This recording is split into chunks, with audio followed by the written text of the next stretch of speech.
पूर्व प्रधानमंत्री इंदिरा गांधी पर टिप्पणी के मामले को लेकर कांग्रेस विधायकों के निलंबन के बाद मचा बवाल थम नहीं रहा। अब पीसीसी चीफ गोविंद सिंह डोटासरा पर विधानसभा अध्यक्ष पर विवादित टिप्पणी के आरोप लगे हैं, जिसे डोटासरा ने इस पर अपनी सफाई दी। रिपोर्ट देखिए।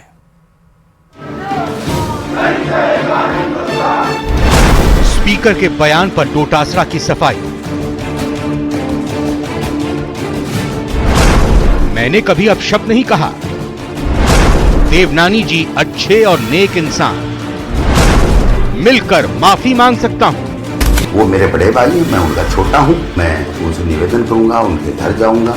वो कहेंगे तो मैं खेल भी उनके सामने प्रकट कर दूंगा। 21 फरवरी से बना गतिरोध टूटने का नाम नहीं ले रहा। सत्ता पक्ष और विपक्ष के बीच रार जारी है। इस बीच पीसीसी चीफ ने स्पीकर वासुदेव देवनानी को खुली चुनौती देते हुए कहा कि अगर कोई गीता पर हाथ रखकर ये साबित कर दे कि मेरी माफी की बात हुई थी तो मैं राजनीति छोड़ दूंगा।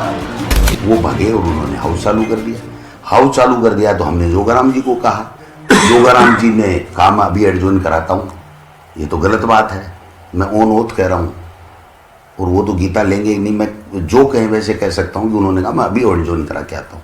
कालीचरण सराफ जी थे, ये थे, हम थे। गोविंद सिंह डोटासरा ने कहा वासुदेव देवनानी जी अच्छे और नेक इंसान हैं, लेकिन बिना तथ्यों को जाने और बिना दूसरे पक्ष की सुने खबर पर यूं प्रतिक्रिया देना अपेक्षा से परे है। देखिए, भावुक होना मुझे भी हैरान करने वाला है, क्योंकि कोई भी ऑडियो वीडियो किसी तरीके का अगर उनके पास में है, जैसा उन्होंने कल बोला है, तो मुझे बताएं। जो वो कहेंगे वो मैं करने को तैयार हूं, जो बोलेंगे। लेकिन कपोल कल्पित मिथ्या खबर के आधार के ऊपर चर्चा कराना, व्यवस्था देना और फिर भावुक होना, ये ठीक नहीं है। पीसीसी चीफ ने कहा कि स्पीकर मेरे बड़े भाई जैसे हैं और अगर वो मेरी किसी बात से आहत हुए हैं तो मैं उनके घर पर जाकर उनसे माफी मांग सकता हूँ। फिर भी वो मेरे बड़े भाई हैं, मैं उनका छोटा हूँ। मैं अगर वो मौका देंगे तो मैं उनसे निवेदन करूँगा, उनके घर जाऊँगा, उनसे अगर मैं समझाऊंगा बात को, वो नहीं समझेंगे तो वो कहेंगे तो मैं खेद भी उनके सामने प्रकट कर दूंगा। मुझे कोई दिक्कत नहीं। बात ये नहीं है, बात ये कि ये सदन चले नहीं, अविनाश गहलोत की टिप्पणी बराबर रहे, क्योंकि आरएसएस का इनके ऊपर प्रेशर है। ये गोविंद डोटासरा ज्यादा बोलता है, इसलिए इसको हुमलेट कर दो। जब तय करके आ गए, उसके बाद जब हाउस वापिस लगा तो हाउस के अंदर उन्होंने लिपापोती की और ऐसे शब्द चयन करने की कोशिश की जिससे कि उनके ऊपर माफ़ी का शब्द आवे नहीं। तत्काल स्पीकर ने कहा, सम्मानीय है स्पीकर ने कहा कि नहीं, जो आपने वहाँ तय किया वही बोलो। लेकिन इन्होंने बोला नहीं। तो जूली साहब बोले कि साहब खेद तो प्रकट कर रहे हैं। खेद प्रकट नहीं कर रहे हैं, ये कहो कि मैंने जो व्यवहार किया मैं उसके लिए सॉरी करता हूं या उसके लिए मैं खेद प्रकट करता हूं, ये बोलो ना। उन्होंने यह नहीं बोला। वहीं पूरे मामले पर नेता प्रतिपक्ष कहते हैं कि भेद खुल जाने से सत्ता पक्ष हठ धर्मिता कर रहा है। ऐसा नहीं, हम लोग वार्ता नहीं चाहते। हम लोग चाहते हैं कि राजस्थान की जनता जो है ये बजट को सुनना चाहती है और क्या बजट के अंदर आया है ये हकीकत भी हम बताना चाहते हैं कि जो आंकड़ों का खेल इन लोगों ने पेश किया है वो धरातल पे जाए और जनता को जो 1-1 लाख रुपए कर्जे में इन लोगों ने डुबो दिया वो भी जनता के सामने जाना चाहिए। इसी चीज से लोग घबराए हुए हैं। आपको बताते चले कि मंत्री अविनाश गहलोत की एक टिप्पणी के बाद सदन में बवाल मचाते गोविंद सिंह डोटासरा समेत 6 विधायकों को निलंबित कर दिया गया, जिसके बाद से कांग्रेस विधायकों ने सदन में विरोध प्रदर्शन शुरू कर दिया, जिससे विधानसभा की कार्यवाही बाधित हो रही है। Bureau report, news 18 Rajasthan.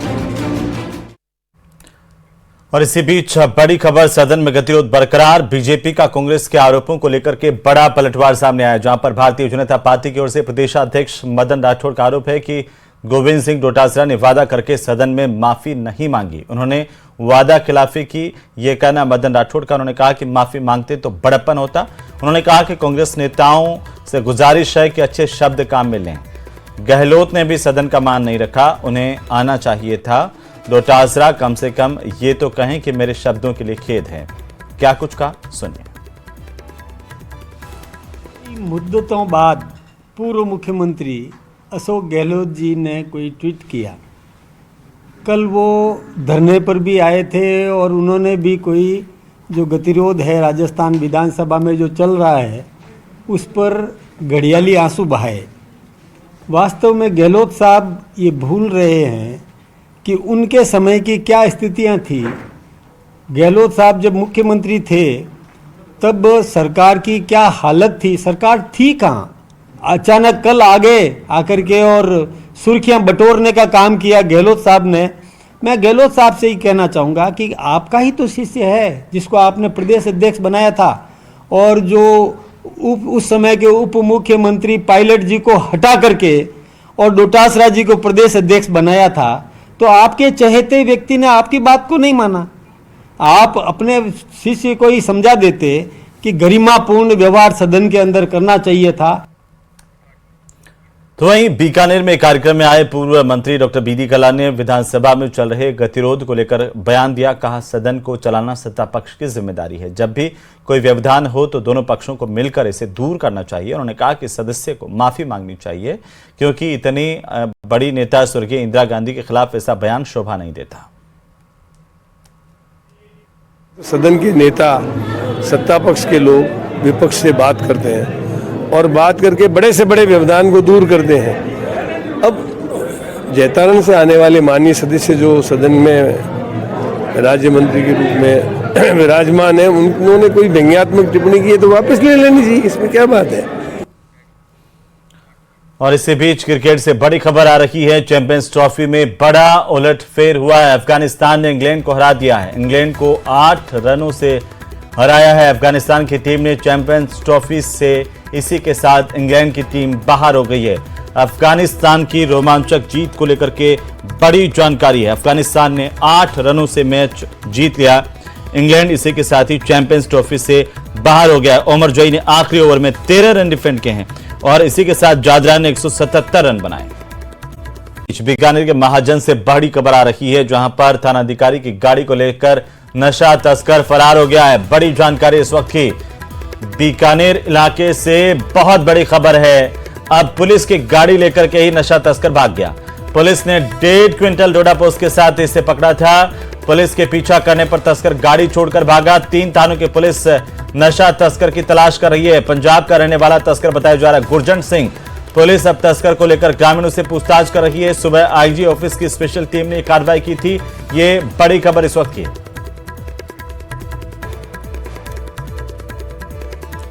तो वहीं राजस्थान माध्यमिक शिक्षा बोर्ड ने 27 से 28 फरवरी को आयोजित होने वाली राजस्थान अध्यापक पात्रता परीक्षा यानी कि रीट 2024 की तैयारी पूरी कर ली गई है। रिपोर्ट देखिए।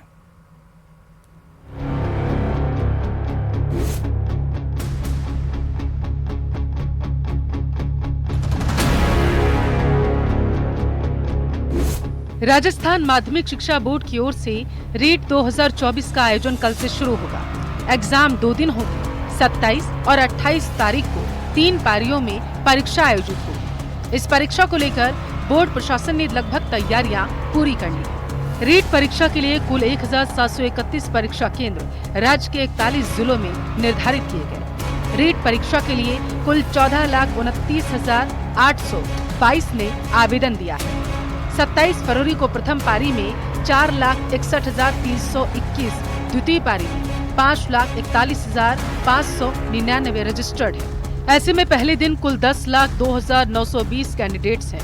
28 फरवरी को 5,41,598 परीक्षार्थी होंगे। माध्यमिक शिक्षा बोर्ड राजस्थान की ओर से आयोजित होने वाली रीट परीक्षा 2024 को लेकर तैयारियां पूर्ण कर ली गई है। इस बार बोर्ड की ओर से पहली बार अभ्यर्थियों की सुरक्षा को लेकर तमाम इंतजाम कड़े किए गए हैं। पहली बार फेस रिकॉग्निशन के साथ ही सीसीटीवी कैमरे से नजर रखी जाएगी। साथ ही बायोमेट्रिक से सभी परीक्षार्थियों की एंट्री की जाएगी। उसके बाद त्रिस्तरीय जांच भी इस दौरान देखने को मिलेगी। इसके अलावा सीसीटीवी कैमरे लगाए गए हैं। तमाम परीक्षा केंद्रों को लेकर कंट्रोल रूम की स्थापना भी की गई है। परीक्षार्थियों को सुरक्षित रूप से अंदर प्रवेश करने के साथ साथ उन पर कड़ी नज़र भी रखी जाएगी। इसके लिए जिला कलेक्टर और एसपी को भी दिशा निर्देश दिए गए हैं। इसके अलावा कई ऐसे नवाचार किए गए हैं जिससे कि नकल रोकने और अनुचित साधन का इस्तेमाल इस दौरान नहीं हो सके। इसके अलावा केंद्र का गेट परीक्षा से 1 घंटे पहले बंद कर दिया जाएगा। अभ्यर्थी सादा कपड़ा, चप्पल या सैंडल में ही परीक्षा दे सकेंगे। परीक्षा केंद्र पर किसी भी तरह की चेन, मेटल का आभूषण पहनकर आने की मनाही है। परीक्षार्थी परीक्षा केंद्र में अपने साथ प्रवेश पत्र, नीला या काला पारदर्शी बॉल पॉइंट पेन और कोई एक मान्य फोटो युक्त मूल पहचान पत्र ला सके।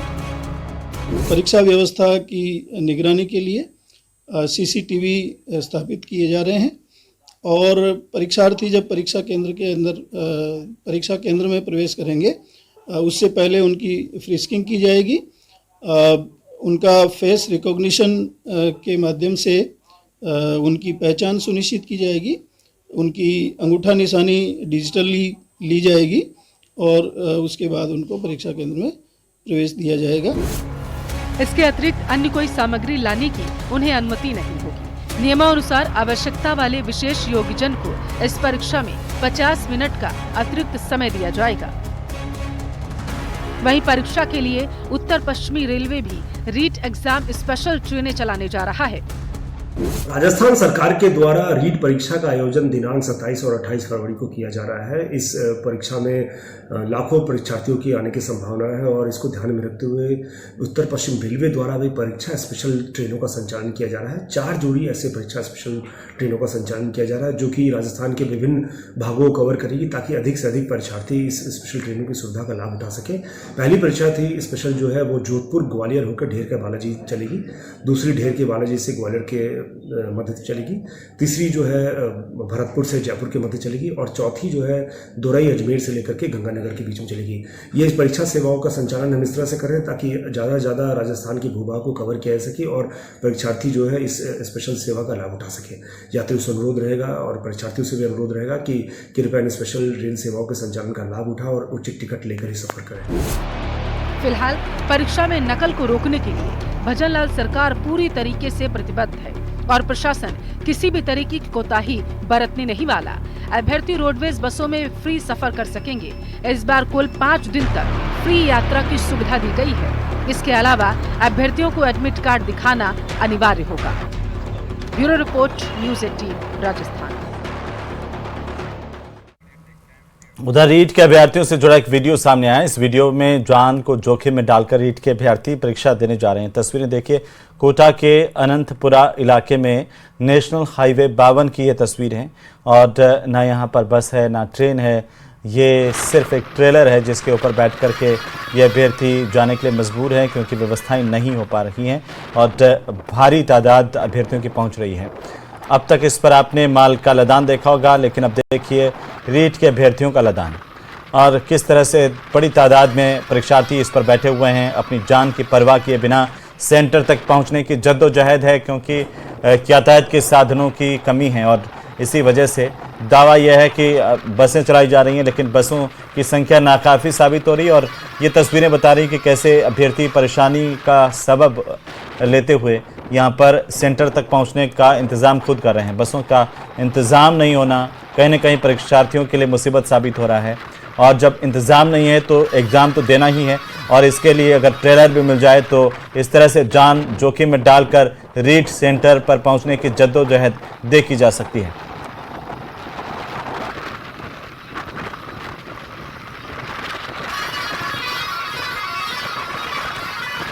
तो प्रदेश भर में 2 दिन की रीट की परीक्षा है जिसमें लाखों अभ्यर्थी शरीक हो रहे हैं और ऐसे में रोडवेज की सुविधाएं नाकाफ़ी साबित हो रही है इन अभ्यर्थियों के लिए। और ये तस्वीरें जो सामने आई है वो कई सवाल भी खड़े कर रही है। कोटा की ये तस्वीरें हैं जहां पर रीट अभ्यर्थी एक ट्रेलर पर, खुले ट्रेलर पर सवार होकर के जाने के लिए मजबूर दिखाई दे रहे हैं। सड़क पर अभ्यर्थियों को लेकर सरपट दौड़ता ये ट्रेलर कई सवाल पीछे छोड़ रहा है।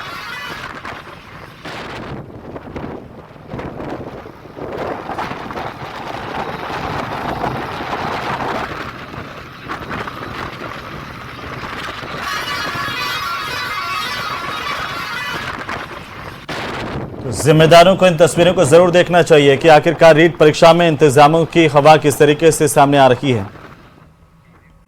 उधर झुंझुनू सीबीआई ने आज बेरोजगारों को डीआरडीओ यानी कि डिफेंस रिसर्च एंड डेवलपमेंट में नौकरी का झांसा देकर उनसे मोटी रकम वसूलने वाले गिरोह का पर्दाफाश किया है। सीबीआई ने दिल्ली और जयपुर में 3 ठिकानों पर छापेमारी की है, जिनमें से जयपुर के मंगलम मेट्रोपोलिस में भी छापेमारी की गई है। इस बिल्डिंग में 2 दफ्तरों 113 और 240 पर सीबीआई अफसरों ने छानबीन की। दोनों को सील किया गया है। इस मामले में सीबीआई ने अज्ञात लोगों के खिलाफ केस किया है, जिन पर फर्जी भर्ती घोटाला चलाने के आरोप हैं। फिलहाल आरोपियों की तलाश जारी है। ठगी के दफ्तरों का जायजा लिया न्यूज़ 18 के हमारे संवाददाता हितेंद्र शर्मा ने। सीबीआई ने कुछ लोगों के खिलाफ, अज्ञात लोगों के खिलाफ मामला दर्ज किया है। वो है डीआरडीओ में भर्ती के नाम पर ठगी करने का। फर्जी जो है ये भर्तियां आयोजित करते थे और दिल्ली में जो है उनको जो है बुलाया जाता था। उसके बाद ट्रेनिंग के लिए जयपुर भेजा जाता था। वहाँ पर मैं खड़ा हूँ मेट्रोपोलिस बिल्डिंग में, जहाँ पे 2 ऑफिसेज हैं, 113 नंबर और 240 नंबर। दोनों ऑफिसेज में जो है उनको रिपोर्ट करने के लिए कहा जाता था, जिनको कथित तौर पर जो है नौकरी दी जाती थी और 5 से 10 लाख रुपए प्रति व्यक्ति जो है अलग अलग कामों के हिसाब से, जिसमें एलडीसी से लेके जो है मल्टीटास्किंग स्टाफ और चतुर्थ श्रेणी कर्मचारी वगैरह भी जो है वहाँ यहाँ भर्ती किए जाते थे और हर एक से जो है 5 से 10 लाख रुपए की जो है 10 लाख रुपए लिए जाते थे भर्ती के नाम पर। और उसके बाद जो है उन्हें ये कहा जाता था कि उन्हें जो है ट्रेनिंग के बाद पक्की एक जॉब मिलेगी, एक जो है पूर्णकालिक जॉब मिलेगी। लेकिन ऐसी शिकायतों के बाद जो है सीबीआई ने दिल्ली और जयपुर में 2 जगहों पर जो है 2 ठिकानों पर छापेमारी की है और अभी अज्ञात लोगों के नाम जो है मामला दर्ज किया गया है, क्योंकि अभी किसी को इसमें गिरफ्तार नहीं किया गया है। फिलहाल सीबीआई ने दोनों ऑफिसेज को सील कर दिया है और आगे की जो है कार्रवाई जारी है। कैमरामैन दिलीप चेची के साथ हितेंद्र शर्मा, न्यूज़ 18 राजस्थान। से बड़ी खबर जहां पर एक और बांग्लादेशी घुसपैठिया पकड़ा गया है। दरगाह थाना पुलिस ने बांग्लादेशी को पकड़ा है। बांग्लादेश के आरिफ हुसैन को डिटेन किया गया। 10 साल पहले अवैध रूप से भारत आया था। 10 साल से भारत में अब तक 17 बांग्लादेशी डिटेन किए जा चुके हैं। आरोपी आरिफ हुसैन से पूछताछ लगातार जारी है। तस्वीरें आरिफ हुसैन की, जिसको डिटेन किया गया है, इससे पूछताछ की जा रही है। 10 साल पहले बताया जा रहा है कि ये भारत आया था चोरी छिपे अवैध रास्ते से और इसके बाद भारत में था। आखिरकार पुलिस ने इसे दर्द दबोचा है।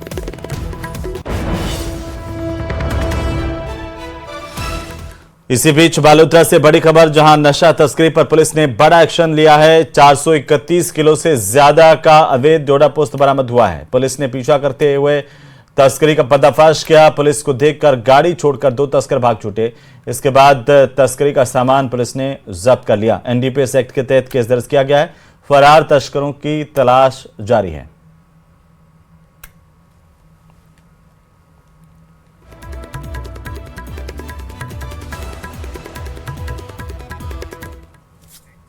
इसी के